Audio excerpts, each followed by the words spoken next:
त्रयमेकत्र संयमः। धारणा, ध्यान और समाधि, इन तीनों को मिलाकर संयम की अवस्था बनती है और इन तीनों के द्वारा ही चित्त को वश में किया जा सकता है। जब तुम धारणा और ध्यान की ओर प्रस्थान करोगे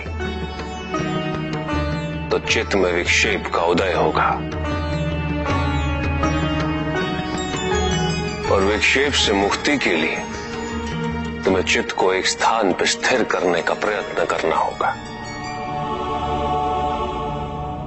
उसके लिए किसी पदार्थ विशेष या देश विशेष पर ध्यान केंद्रित किया जाता है। योग में देश के दो अर्थ हैं कन्या। देश आपके शरीर के भीतर भी अवस्थित होता है। भूमध्य अर्थात ललाट के मध्य, नासिका का अग्रभाग, हृदय और नाभि, यह हमारे शरीर में स्थित देश है। इसके अतिरिक्त गुरु, देवी देवता की मूर्ति, प्रज्वलित दीपशिखा, किसी योगी का शरीर,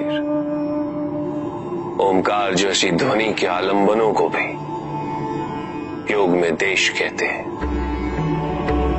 चित्त को किसी पदार्थ या देश विशेष में केंद्रित करने की प्रक्रिया धारणा, क्योंकि तुम जिस पे मन एकाग्र करो, मन उसके गुण और उसका आकार धारण कर लेता। चित्त यदि अशांत हो, अशुद्ध हो, तो इस प्रक्रिया से उसमें शांति और शुद्धता का भाव स्थापित हो जाता है। यही एक सर्वोत्तम मार्ग है कन्या, चित्त शुद्धि का। पदार्थ विशेष या देश विशेष का चिंतन करते हो चित्त तद्रुप हो जाए तो वो ध्यान है। पूर्ण ध्यान की अवस्था में तुम्हें केवल पदार्थ या देश विशेष का बोध रहेगा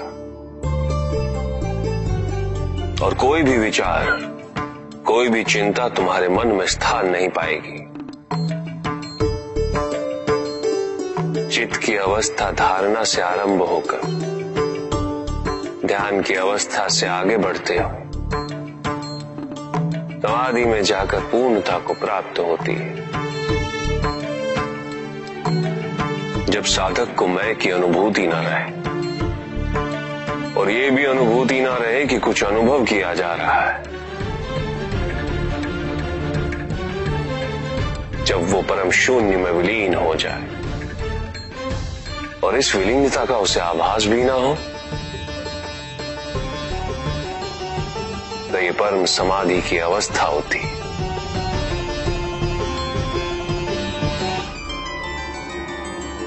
श्वास दर्शन।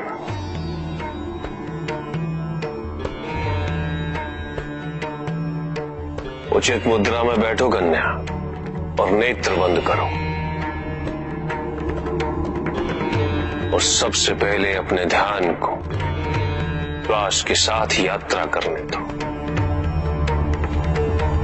श्वास जब तुम्हारी नासिका में प्रवेश करे उसे भूलो मत कन्या, उसके साथ विचरण करो। ये कहां जा रही है, तुम्हें कहां स्पर्श कर रही है। जब श्वास का अस्तित्व तुम्हें हर क्षण ज्ञात रहे तो धीरे से नेत्र खोलो और सब कुछ भूल कर धारणा और ध्यान की ओर अग्रसर हो जाओ।